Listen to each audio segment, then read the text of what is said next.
So kani diya nga video ato pa ning February. Morning time nga magpa-blessing mi sa among balay.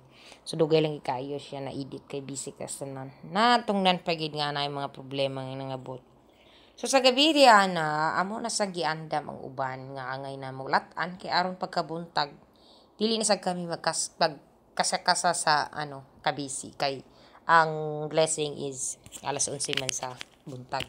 So mas maayo nang kami ang magulat kay si father magulat, no. So sa gabi na naglata, of course kanang humba latan gina siya sa gabi kay mo man na siya ang angay gid like humba mga hamunada mo gid kana siya ang angayan nga luto na ng gabi or latan. So amin nyo guys, pag nayo kasi sa balay dili gid ako tanga gakuan gid ko ga tabang gid ko og kanang lihok kay kapoy ang panugo. Hindi ko ganahan gyud nga magsigig sugo.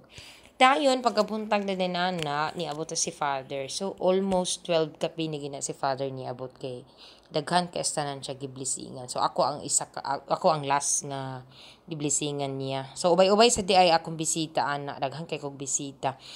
Sa tinuod lang hurot-hurot gani akong pagkaon na nga time kay daghan sad. So blessing sad kayo gyud, no. Kay nagpa-blessing ka sa balay. So normal gina siya.